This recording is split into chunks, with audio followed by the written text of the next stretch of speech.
미디어 시장은 최근 몇 년 사이 빠르게 변화했고 더 빠른 속도로 바뀌고 있습니다. 스마트폰 하나면 누구든지 원하는 정보를 언제 어디서든지 빠른 시간 내에 접할 수 있게 됐죠.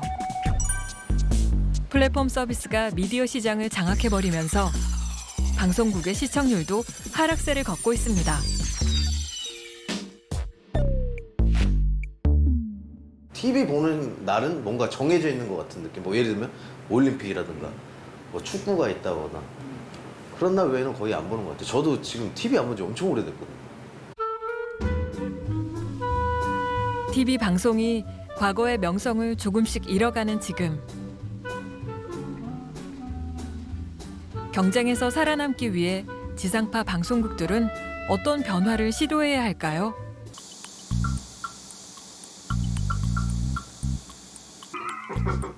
(2018년 8월) KBS 보도국 기자들이 모여 유튜브 채널을 만들었습니다. 되게 오늘 좀 날카롭네요. 대화를 못하겠네요. 듣다 보면 치고 보다 보면 목이 막히네 사이다도 안 주는 본격 고구마 섭취 방송 댓글 읽어주는 기자들. 저비용 고퀄리티를 추구하는 사내수공업 방송입니다. 괜찮다. 얘 재밌다. 야 들을만하다 싶으시면 구독 좋아요 버튼 한번 누르세요. 빠밤. 마밤.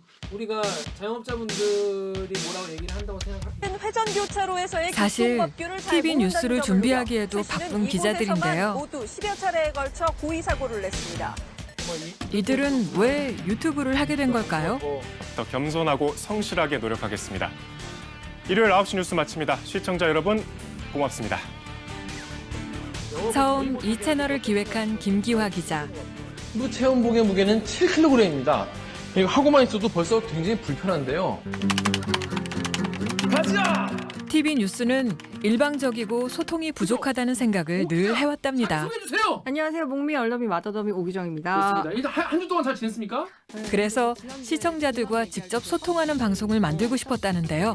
반응은 뜨거웠습니다. 리포트가 안 나와. 조회수 100만 회를 넘긴 영상들도 나왔죠.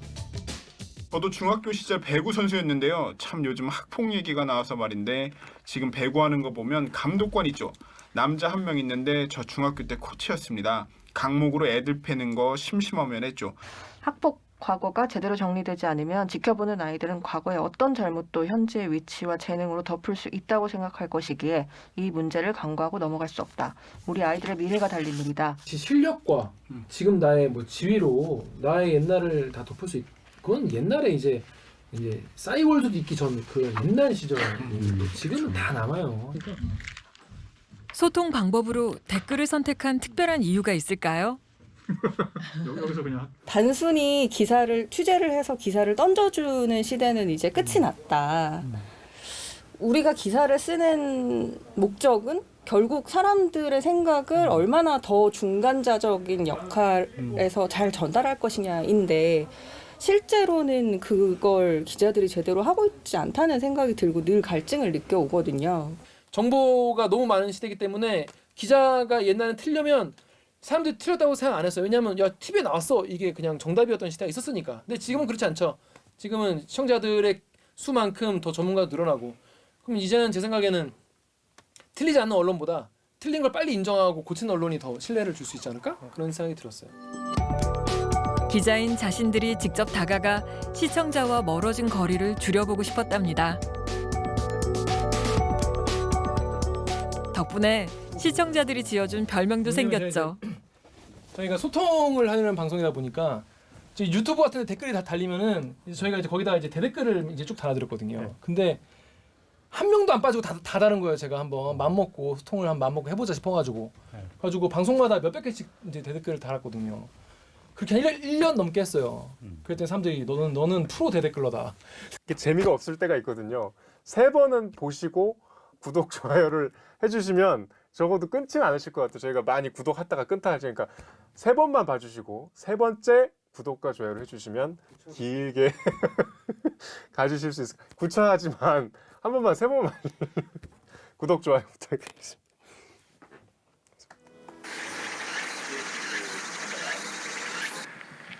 많은 사람들이 텔레비전을 등졌다곤 하지만 여전히 텔레비전이 필요한 사람들이 있습니다.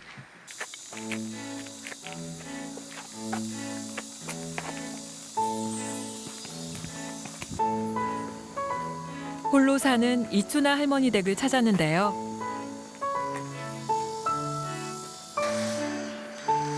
소소한 집안일을 하는 것 말곤 특별할 것 없는 농촌 생활.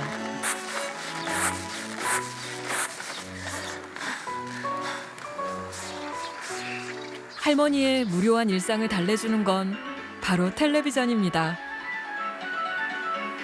저녁 6시면 습관처럼 텔레비전 앞에 앉게 되는데요. 할머니에게 텔레비전은 유일한 소통 창구죠. 옛날에 정말 좀 이금이라 뭐 6시 고향한테 많이 나왔잖아요. 상관없다. 이금희 선생님? 예. 지금은 퇴직했지 뭐. 벌써 퇴직했지. 이금희 선생님 하실 때부터 보셨어요? 그럼요. 자다도 잠만 깨면은 이거 눌리거든요. 잠이 안 오고 할 때는. 밤새도록 뭐 켜놓고 잘 때도 있고 뭐. 진짜 어머님한테는 진짜 TV가 꼭 필요하겠다. 아니 저 해간에는 할머니들 다 그래요. 노인네들 뭐 다 필요해요. 어르신들에게 텔레비전은 유일한 정보통이자 살가운 벗이랍니다. 옛날에는 저는 이렇게 재밌어요. 저는 이렇게 끝나면서 대충 사람들이 그래 인제 안 나와. 웃으면 보기만 해보는 거 그런 거 가고 옛날에 좋아하는 거 많이 돈 주고 텔레비도 없었어. 그러니까 한 집에는 없을게 없어요. 그거 이제 텔레 보러 가잖아요. 방에 있는 돈을 주고 봐야 된다. 한때 텔레비전은 가장 귀한 물건이자 가장 재밌고 유익한 존재였죠. 그때는 여기 이제 마리가 있어가지고 이제 마리에 이제 그 텔레비를 놓고 그리고 여기 이제 주 앉아가지고 그리고 어떤 집엔 보면 또 그때 영업으로 한 사람도 있었어요. 그냥 뭐 이제 보면 뭐 5원석 받고 이래가지고 영업으로 한 사람도 있었고 이제. 잃어버린 30년 그거 할 때 그거 할 때 참 뭐 밤새워 설치하면서 이제 봤죠. 그게 그 막 그 여의도에다가 그 붙여가지고 그 할 때 그때가 제일 기억나죠. KBS에서 방송된 특별 생방송 이산 가족을 찾습니다는 138일간 이어지며 1만 건 이상의 이산 가족 상봉을 이뤄냈습니다. KBS 대전 방송국과 제주 방송국을 동시에 연결하겠습니다. 먼저 대전 방송국 나와주세요. 네, 대전. 저 어렸을 때 있잖아 이발소집에 맡겨놓고 갔었어요. 예, 맞아요. 날씨가 흐리고요. 예, 맞아요. 오빠, 너 오빠, 이제 죽어도 원한이 없어. 오빠. 헤어지시. KBS 방송국 감사합니다. 너무너무 감사합니다. 텔레비전 앞에 모인 사람들은 가족을 찾을 때마다 함께 환호하고 눈물 지었죠. 얼마나 기쁘겠어죠. 증상이 이렇게 재미있고 눈물도 그냥 펄펄 나오고요. 정말로 기가 막히지요. 세상에. 시청자들의 마음을 움직였던 옛 프로그램 중 몇몇은 아직도 방송되고 있습니다.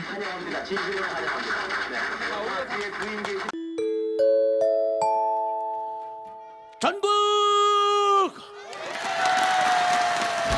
41년 역사를 자랑하는 전국 노래자랑부터 평일 오후 6시만 되면 고향 떠난 시청자들을 TV 앞으로 불러 모은 6시 내 고향까지. 네, 바로 충청남도 당진시에 위치한 방송국엔 힘이 센 프로그램들이 여전히 남아 있습니다. 사실은 지금 지상파가 오래도록 콘텐츠를 누적해왔어요. 근데 그 오래도록 누적해온 콘텐츠가 아카이브로 다 쌓여 있는데, 근데 그런 것들을 지금 웨이브 같은 OTT에서는 굉장히 큰 가능성이 있다. 그 부분에서는 다시 보기 형태로 다시 드러낼 수도 있고, 그걸 재가공해서 어떤 콘텐츠를 만들어도 충분히 가능한. 요즘 그래서 방송사별로 아카이브 재활용 콘텐츠를 어떻게 만들까를 굉장히 고민을 많이 하는데, 이제 그런 것도 지금 같은 추세에 맞는 거라고 볼 수 있겠죠. 제29주년 압도적인 양의 방송 기록은 지상파 방송국의 가장 큰 경쟁력입니다. 현대사에 있었던 큰 사건들과 관련된 자료도 그중 하나죠. 조국 통일은 반드시 평화적인 방법으로 이루어져야 한다는 것을 다시 한번 강조하면서 우리가 그동안 시정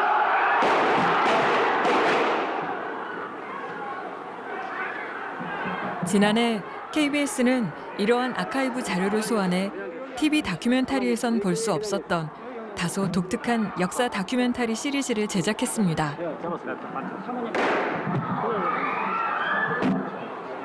모던 코리아 첫 이름은 프로젝트 이름이 2049 힙스터 다큐멘터리였어요. 뭔가 젊은 사람들이 볼 수 있는 재미를 주자 다큐멘터리에서 과거 이야기를 나레이션 없이 그 당시에 살아있던 사람들, 실제로 체험했던 사람들이 해주는 이야기를 통해서 영화처럼 재밌게 만들어보자. 그게 이제 모던 코리아의 시작이었습니다. 우리 대한민국의 지상 목표는 다름 아닌 조국 통일과 민족 중흥인 것입니다.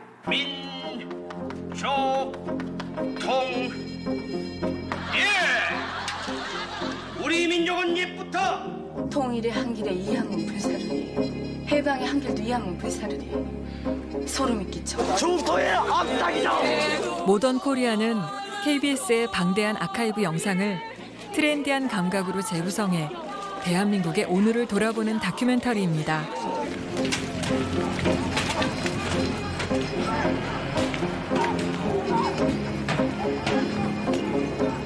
프로그램 하나당 한 1000개에서 1300개 정도의 파일들을 다운받고요. 그걸 다 보긴 봅니다. 보면서 거기서 쓸만한 영상이 있었는지 이미지가 있었는지 그런 걸 다 체크해서 정리를 엑셀 파일로 하고 엑셀을 쭉 보면서 여기랑 여기가 연결되겠구나 그런 것들을 이렇게 정리를 해가지고 스토리 라인을 만드는 겁니다. 최소 6개월은 걸리더라고요. 정재은 영화 감독이 만든 짐승편에선 다양한 여성들의 이야기와 목소리가 방송되기도 했죠. 양측의 주장, 이게 벌써 시작도 하기 전에 분위기가 딱딱해진 것 같은데요. 먹어야 할 처지 어머니에게 달려 있습니다. 그렇기 때문에 어머니는 자녀를 양육해야 하고 자녀를 양육하다 보면 집에 있어야 하는 것입니다. 모든 여성은 모성이다. 15세, 16세, 17세 돼가지고 자립해야 되고 자기 집안을 부양해야 되는 사람 보고 모성을 강조하면 그게 말이 안 되는 거 아닙니까? 좋은 남편을 고르라. 그것이 바로 여자의 안정된 유일한 직업이다. 이렇게 생각하세요. 그렇게 되면 그 남편 해당 시대의 폭력을 들추고 지금 우리가 서 있는 자리가 그냥 만들어진 것이 아님을 깨닫게 해줬는데요. 뭐의 억울하고 뭐의 그겁니까? 또 한 대기업의 흥망성쇠를 통해 사회상을 들여다보고 돈을 벌었다 이런 거는 기억을 하지 못하고 있는데 K-팝의 탄생과 변천사를 회고하기도 했습니다. 다리를 건너 뭐 상도 많이 받았지만 그런 거보다 저는 이제 반응을 보통 트위터로 보거든요. 근데 트위터에 젊은 친구들이 많이 보더라고요. 그러면서 댓글 중에 재밌었던 게 부모님과 같이 보면서 저거 어떤 사건이냐고 진짜 저랬냐고 물어보고 그럼 부모님은 또 그 당시 상황에 대해서 설명을 해주면서 세대 간의 대화가 이루어지고 있다는 것을 볼 수 있었습니다. 모던 코리아뿐만 아니라 다른 방식으로 이 아카이브를 어떻게 재가공을 할 수 있는지를 더 고민해보고 새로운 프로그램들을 만들어내지 않을까 싶습니다.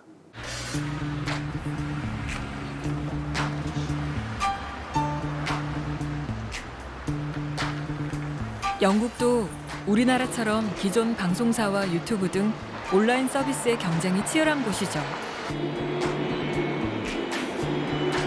잠식돼가는 지상파 방송을 살리기 위해 BBC는 오래전부터 다양한 해법들을 고민해왔습니다. 지상파 방송이 지속적으로 영향력을 가질 수 있도록 그들이 선택한 전략은 무엇일까요? The BBC was developing additional channels, new channels with new content aimed at different audiences that would help to justify for the public. Welcome to the Great Big 아카이브 Box 개념의 브릿박스는 영국 BBC 컨텐츠만을 다루는 서비스입니다. 특히 지금은 구할 수 없는 8, 90년대 컨텐츠들. 예를 들어 1963년부터 이어져 오는 BBC의 인기 SF 드라마 닥터 후 같은 작품들을 만날 수 있죠. My truth is in the stars.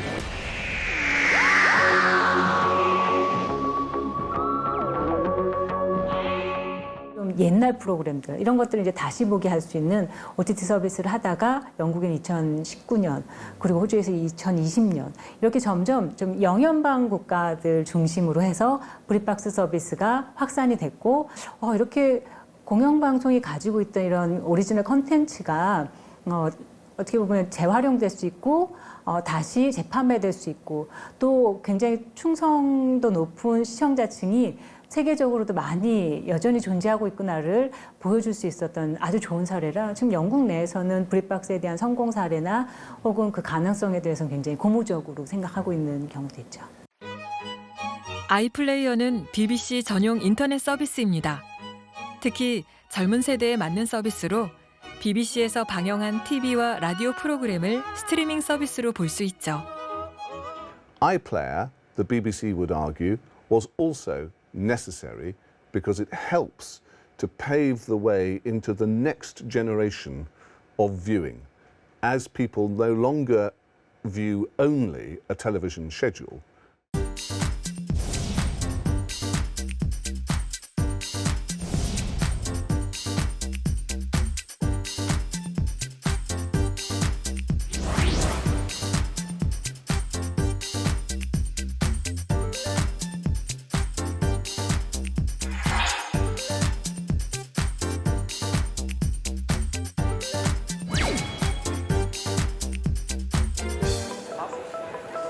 영국 BBC는 방송국으로는 더는 존립하기 어렵다고 판단해 새로운 변신을 모색했습니다.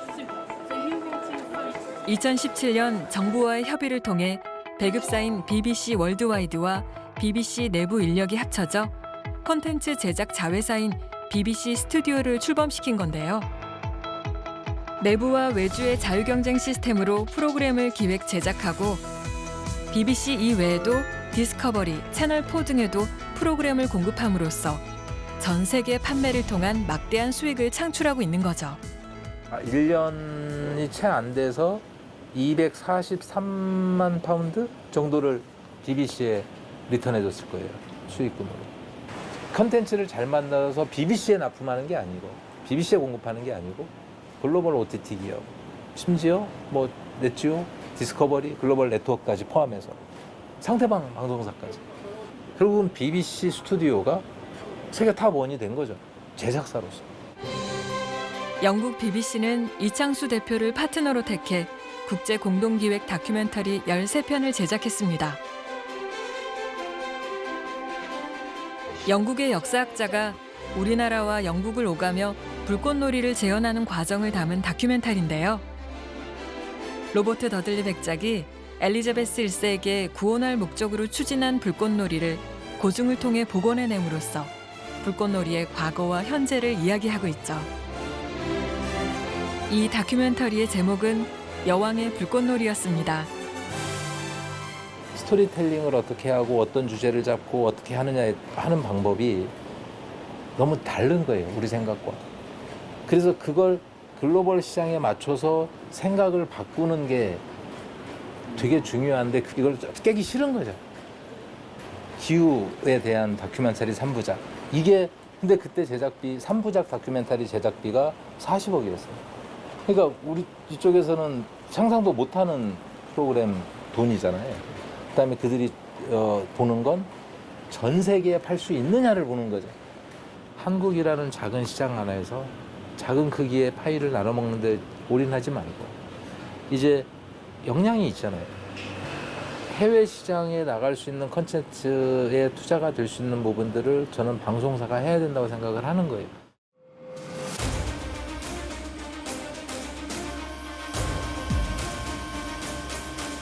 지난 2011년 3월 일본에서 발생한 강력한 규모의 지진은 순간 최고 높이 40m에 달하는 쓰나미와 지진 해일을 일으키며 일본 북동부 지역을 덮쳤습니다.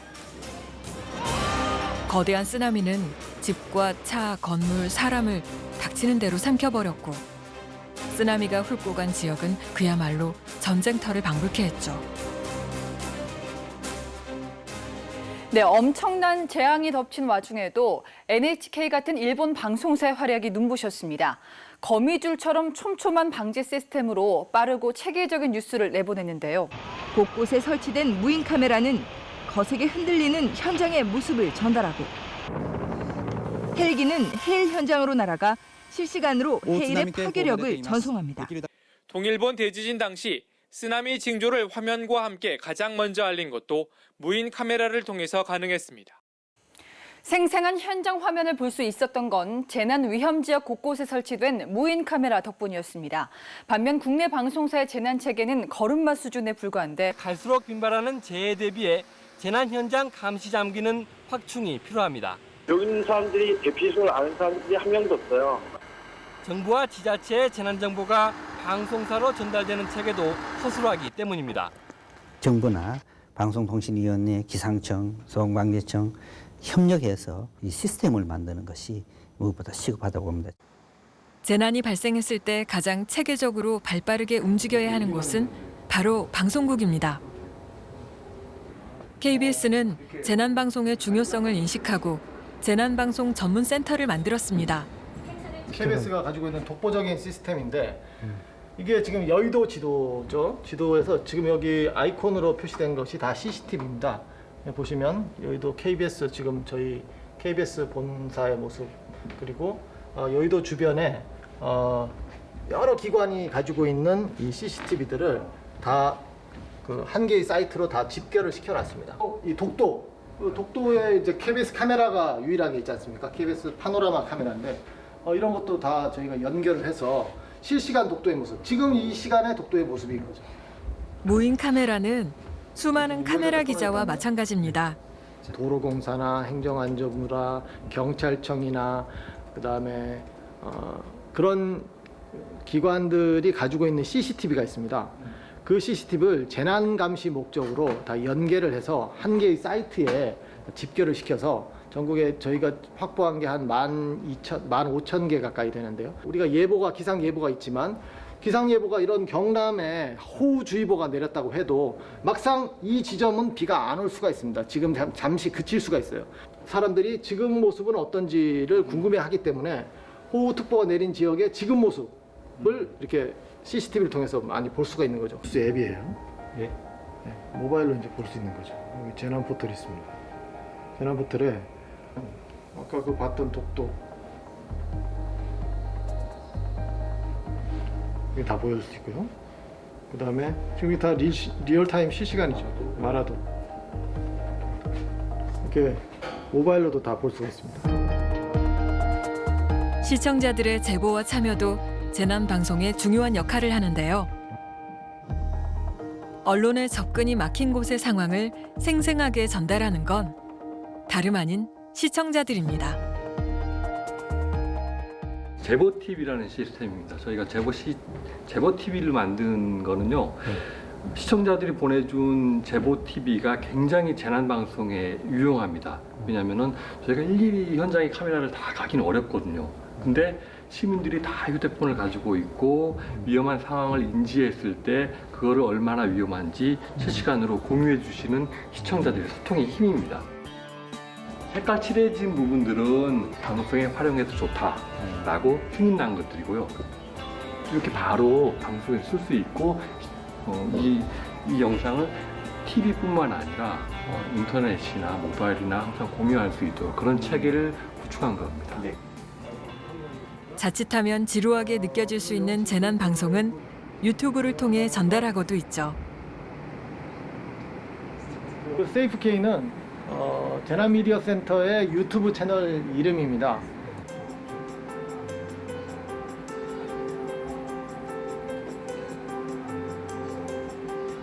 재난 시의 행동 요령, 그걸 안내하는 영상을 주로 올리고 있고요.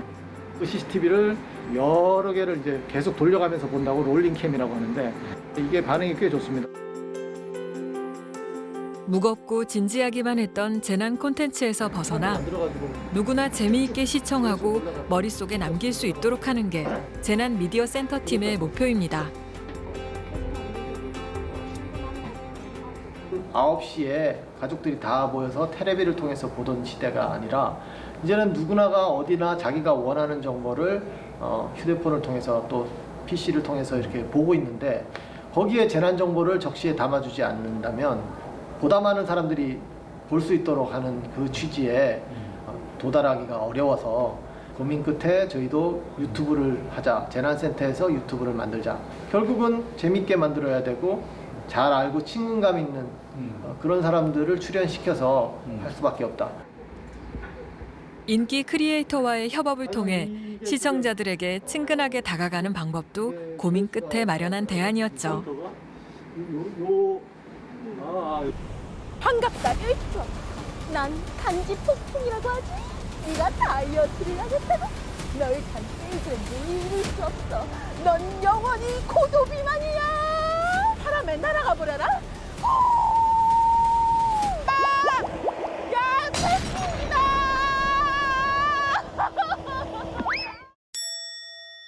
그래서 오늘 야외에서 태풍을 만났을 때 대처하는 법 알려드리도록 하겠습니다. 송소진의 생존수첩.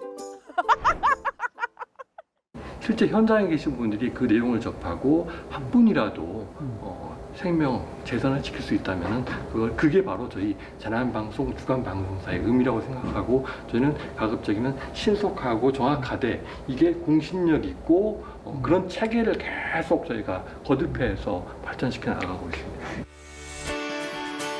달라진 미디어 환경 속에서 KBS의 노력은 계속되고 있습니다. 다양한 방법으로 시청자들과 소통하고 있으며 이 문제를 간과하고 넘어갈 수 없다. 방송국만의 강점을 활용해 TV만의 콘텐츠를 만들고 젊은 시청자에게 다가가기 위해 장르를 융합하고 전 세계인이 함께 보는 명품 다큐를 만들기 위해 노력하고 있죠. 뿐만 아니라 긴박하고 어려운 위기 상황에서 다해야 할 공영방송으로서의 역할도 한층 강화하고 있습니다.